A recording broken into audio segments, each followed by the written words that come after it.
ಈ ಹಿಂದೆ ಕೂಡ ಅಂದ್ರೆ NPS ನೌಕರರ ಸಂಘದ ಅಧ್ಯಕ್ಷರಾಗಿದ್ದಂತಹ ಸಮಯದಲ್ಲಿ ಅಂದ್ರೆ ಸುಮಾರು ಒಂದು 7 ವರ್ಷಗಳ ಹಿಂದೆ ನೀವು ಕೊಪ್ಪಳದ ಜಿಲ್ಲಾಧಿಕಾರಿ ಕಚೇರಿ ಮುಂದೆ 3 ದಿನಗಳ ಕಾಲ ಒಂದು ಕಠಿಣ ಉಪವಾಸ ಸತ್ಯಾಗ್ರಹ ಮಾಡ್ತೀರಾ.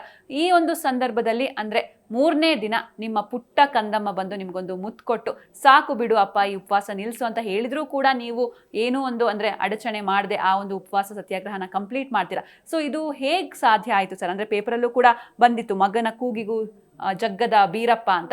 ಸೊ ಅಂದ್ರೆ ಉಪವಾಸ ಮಾಡ್ಬೇಕಾದ್ರೆ ಭಯ ಆಗ್ಲಿಲ್ವಾ? ಆರೋಗ್ಯದಲ್ಲಿ ಏನು ಸಮಸ್ಯೆ ಕಾಣಿಸ್ಲಿಲ್ವಾ? ಇದ್ರ ಬಗ್ಗೆ ಮೇಡಮ್, ಹೋರಾಟ ಅನ್ನೋದು ಹೆಂಗಿರುತ್ತಂದ್ರ ಒಂದು ಬದ್ಧತೆ ಮೇಲೆ, ಇಡೀ ಒಂದು ಹುದ್ದೆ ಇಟ್ಕೊಂಡ್ಮೇಲೆ ಆ ಹುದ್ದೆಗೆ ತಕ್ಕ ಹಾಗೆ ನ್ಯಾಯ ಕೊಡಿಸಿಲ್ಲ ಅಂದ್ರೆ ಆ ಹುದ್ದೆ ಇದ್ದು ಕೂಡ ವೇಸ್ಟ್. ನಾನು ಕರ್ನಾಟಕ ರಾಜ್ಯ ನೂತನ ಪಿಂಚಣಿ ಒಳಪಡುವ ನೌಕರ ಸಂಘದ ರಾಜ್ಯಾಧ್ಯಕ್ಷನಾಗಿದ್ದೆ ಕಳೆದ 7 ವರ್ಷದಿಂದ.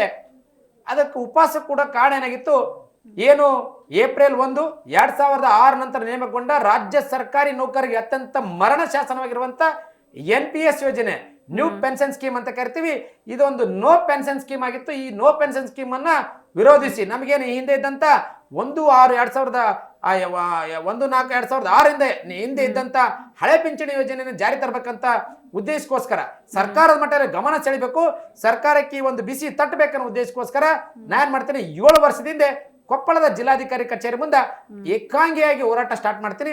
ನನಗೆ ಇಡೀ ರಾಜ್ಯದ ಅನೇಕ ನಾನು ಆಲ್ರೆಡಿ ಆ ಒಂದು ಉಪವಾಸ ಕೂರೋಕ್ಕಿಂತ ಮುಂಚೆ ರಾಜ್ಯದ ಪ್ರತಿಯೊಂದು ಜಿಲ್ಲೆಯಲ್ಲಿ ನಮ್ಮ ಜಿಲ್ಲಾ ಘಟಕ ತಾಲೂಕು ಘಟಕಗಳನ್ನ ರಚನೆ ಮಾಡೋದ್ರ ಮೂಲಕ ಈ ವಿಚಾರವನ್ನು ಅವ್ರ ಗಮನಕ್ಕೆ ತಂದಿದ್ದೆ. ಅದೇನಾಗಿತ್ತು, ಮೊದಲನೇ ದಿನ ನನ್ನ ಪಟ್ಟ ಏನಾಗಿತ್ತು, ಸ್ವತಃ ಈ ನೋಡಿ ಬೆಂಗಳೂರಲ್ಲಿ ಆದ್ರೆ ಮುಖ್ಯಮಂತ್ರಿಗಳು ಬೇಗ ನೆಲಬೆ ಆಗ್ತಾರ, ಕೊಪ್ಪಳದಲ್ಲೇ ಕೂತ್ಕೊಂಡು ನಾನು ಕರ್ತವ್ಯ ಸ್ಥಳದಲ್ಲೇ ಕೂತ್ಕೊಂಡು ಮುಖ್ಯಮಂತ್ರಿ, ನಂದು ಒಂದೇ ಉದ್ದೇಶ ಆಗಿತ್ತು, ಮುಖ್ಯಮಂತ್ರಿ ಕ್ಯಾನ್ಸಲ್ ಮಾಡ್ತೀನಿ ಅಂತಿಲ್ಲ, ಅದಕ್ಕೆ ಸಂಬಂಧಪಟ್ಟ ಹಾಗೆ ಏನಾದ್ರು ಆಶ್ವಾಸನೆ ಕೊಡ್ಲಿ ಅಂತ ಒಂದು ನಿಟ್ಟಿನಲ್ಲಿ ಮಾಡ್ತಾ ಇದ್ದೆ. 1ನೇ ದಿನ ಮಾಡಿದೆ, 2ನೇ ದಿನ ಅಂತ ಒಂದು ಪ್ರಸಂಗ ಆಗುತ್ತಾ, ನಾನು ಒಬ್ಬ ಶಿಕ್ಷಕನಿಗೆ ತಾಲೂಕು ಅಧಿಕಾರಿ ಇದ್ರು, ಆ BO ಅಕ್ಕ ನನ್ನನ್ನ ಪ್ರೀತಿಯಿಂದ ತಮ್ಮ ಅಂತ ಕರಿತೀವಿ, ಶೋಭಾ ಭಾಗ್ಯವಡಿ ಅಂತ. ಎಷ್ಟು ತಮಾಷೆ ಆಗುತ್ತಂದ್ರೆ ಆ ಹೋರಾಟ ಸಮಯದಲ್ಲಿ ಶೋಭಾ ಭಾಗ್ಯವಡಿ ಮಾಡ್ತಾರ, ತಮ್ಮ ಇಲ್ಲಿ ಈ ಕಡೆ ಹಿಂದ್ ಬಾ ಅಂದ್ರೆ ಪರದೆ, ಹೋರಾಟದ ಪರದೆಯಲ್ಲಿ ಹಿಂದ್ಗಡೆ ಬಾ, ಬಹಳ ಸುಸ್ತಾಗಿದೆ, ಬಿಸ್ಕೆಟ್ ತಂದಿನಿ ತಿನ್ನು ಅಂದ್ರು. ನೋಡಿ, ಒಂದು ಬಿಸ್ಕೆಟ್ ತಿಂದ್ರೆ ನನಗಾಗಲೇ ಒಂದು ಆಂಬುಲೆನ್ಸ್ ಇರುತ್ತೆ, ಅಲ್ಲಿ ಸಂಬಂಧಪಟ್ಟ ಡಾಕ್ಟರ್ ಇರ್ತಾರೆ, ಪೊಲೀಸ್ ಇರ್ತಾರೆ, ಇಂಟೆಲಿಜೆನ್ಸಿ ಪೊಲೀಸ್ ಇರ್ತಾರೆ. ಈ ಇಂಟೆಲಿಜೆನ್ಸಿ ಪೊಲೀಸ್ ಸಂಬಂಧಪಟ್ಟ ಎಲ್ಲಾ ವಿಚಾರ ಕ್ಷಣವನ್ನ ಮುಖ್ಯಮಂತ್ರಿ ಕಚೇರಿ ತಪ್ಪಿಸ್ತಾ ಇರ್ತಾರೆ. ನಾನು ಒಂದ್ ವೇಳೆ ಅವ್ರು ಕೊಟ್ಟ ಬಿಸ್ಕೆಟ್ ತಿಂದ್ರೆ ಅಸಲಿ ಹೋರಾಟ ಆಗ್ತಿದ್ದೆ, ನಕಲಿ ಹೋರಾಟಗಾರ ಆಗ್ತಿದ್ದೆ. ಒಂದು ಹನಿ ನೀರು ಕೂಡ ಕೊಡ್ಲಿಲ್ಲ.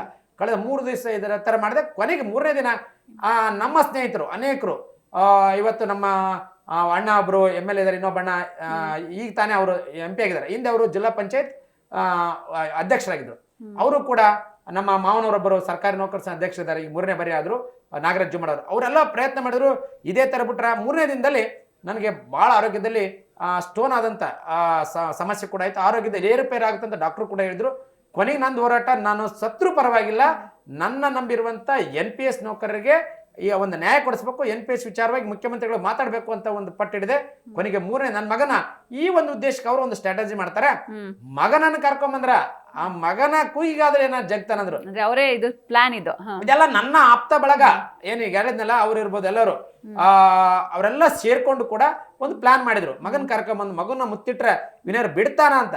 ಆದ್ರೆ ಕೊನೆಗೆ ನಂದೇನಂದ್ರೆ, ನಾನು ಇಲ್ಲೇ ಮರಣ ಹೊಂದಿರ ಪರವಾಗಿಲ್ಲ, ನನ್ನ ಪ್ರಾಣ ಬಿಟ್ಟೇನು ಪಿಂಚಣಿ ಬಿಡೇನಂತ. ನಾನು ಪ್ರಾಣ ಹೋದ್ರ ಪರವಾಗಿಲ್ಲ, ಪೆನ್ಷನ್ ಬರಲೇಬೇಕು, ನಾನೊಬ್ಬ ಮರಣ ಹೊಂದಿರ ಪರವಾಗಿಲ್ಲ, ಇಡೀ 2,50,000 ಜನ ನಮ್ಮ NPS ನೌಕರಿಗೆ ನ್ಯಾಯ ಸಿಗ್ಬೇಕು ಅನ್ನೋ ಒಟ್ಟಿನಲ್ಲಿ ಅವತ್ತು ಮಾಡಿ ನನ್ನ ಮಗ ಬಂದು ಉಪ್ಪ ಕೊಟ್ಟ. ಆದ್ರೂ ಕೂಡ ನನ್ನ ಪತ್ನಿ ಮಗ ಬಂದ್ರು ಕೂಡ ಯಾರಿಗೂ ಅದಕ್ಕೆ ಬರೀತಾ ಇರೋದು. ಅವ್ರೇನ್ ಬರ್ತಾರೆ ಅಂದ್ರೆ ಮಗನ ಕೂಗಿಗೂ ಜಗ್ಗದ ಬೀರಪ್ಪ ಅಂತ. ಕೊನೆಗೆ ಏರುಪೇರಾದಾಗ ನಾನು ನೆನ್ಸ್ಕೋಬೇಕಾಯ್ತು, ಹಿಂದೆ ಕೊಪ್ಪಳದ ಜಿಲ್ಲಾಧಿಕಾರಿ P. ಸುನಿಲ್ ಕುಮಾರ್, ಅದ್ರ ಜೊತೆಗೆ ಜಿಲ್ಲಾ ವರಿಷ್ಠಾಧಿಕಾರಿಗಳು ಅನೂಪ್ ಶೆಟ್ಟಿ ಅಂತ ಬಹಳ ಖಡಕ್ ಅಧಿಕಾರಿ. ಕೊನೆಗೆ ಅವ್ರು ಒಂದು ಪ್ಲಾನ್ ಮಾಡ್ತಾರೆ, ಇಲ್ಲ ಇವರನ್ನ ರಾತ್ರಿ ಅಂದ್ರೆ ಬೆಳಗ್ಗೆ ಎತ್ತಕೊಂಡು ಹೋದ್ರೆ ರಾಜ್ಯದ ಅನೇಕ ಜಿಲ್ಲೆಯಿಂದ, ಪ್ರತಿಯೊಂದು ಜಿಲ್ಲೆಯಿಂದ ಬಂದು ಮಾತಾಡ್ಸೋದು, ನನ್ನ ಆರೋಗ್ಯ ವಿಚಾರಿಸೋದು, ನನ್ನ NPS ನೌಕರು ಬರ್ತಾ ಇದ್ರು. ಕೊನೆಗೆ ಒಬ್ಬ ಏನಪ್ಪ ಅಂದ್ರೆ ಅವರೆಲ್ಲ ಮಾತಾಡ್ಕೊಂತಾರ. ಅನೂಪ್ ಶೆಟ್ಟಿ ಅವರು DC ಅವ್ರಿಗೆ ಹೇಳ್ತಾರ, ಸುನಿಲ್ ಕುಮಾರ್ ಅವರಿಗೆ, ಇಲ್ಲ ಬೀರಪ್ಪನ ಹೆಂಗಾರ ಮಾಡಿ ಅವ್ರನ್ನ ಎತ್ತಾಕೊಂಡು ಹೋಗ್ಬೇಕು ರಾತ್ರಿನ ಅಂತ.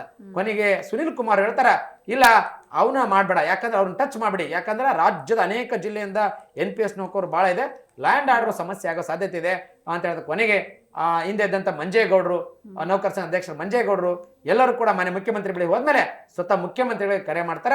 ನಾನು ಅನ್ಕೊಂಡಿದ್ದಂಗ ಒಂದು ಸಮಿತಿ ಮಾಡಿ ಅಂತ ಆ ಸಮಿತಿ ಮಾಡ್ತಾರ. ಆ ಸಮಿತಿ ಮಾಡಿದ್ಮೇಲೆ ಸ್ವತಃ ಮುಖ್ಯಮಂತ್ರಿಗಳು ನಮ್ಮ ಸೋದರಾದ ರಾಘವೇಂದ್ರ ಇಟ್ನಾಳ್ MLA ಅವರು ಬಂದೆ ಸ್ವತಃ ಅವ್ರ ಫೋನಲ್ಲಿ ಮಾತಾಡಿಸ್ತಾರ, ನಿನ್ನ ಆರೋಗ್ಯ ನೋಡ್ಕೊ, ನಿನ್ನ ಆರೋಗ್ಯ ಏರುಪೇರಾಗಿದೆ, ನಾನು ಕಮಿಟಿ ಮಾಡ್ತಂದ್ರೆ. ಆದ್ರೆ ಏನಪ್ಪ ಅಂದ್ರೆ ಇಲ್ಲಿವರೆಗೂ ಕಮಿಟಿ ಆಗಿ ಉಳಿತು. ನಮ್ಮ NPS ನೌಕರದು ಯಾವುದೇ ಒಂದು ಬೇಡಿಕೆಗಳು, ಆಶ್ವಾಸನೆ ಹಾ. ಈಡೇರಲಿಲ್ಲ. ಹ್ಮ್. ಆ ಒಂದು ಪ್ರಕರಣ ಆಯ್ತು.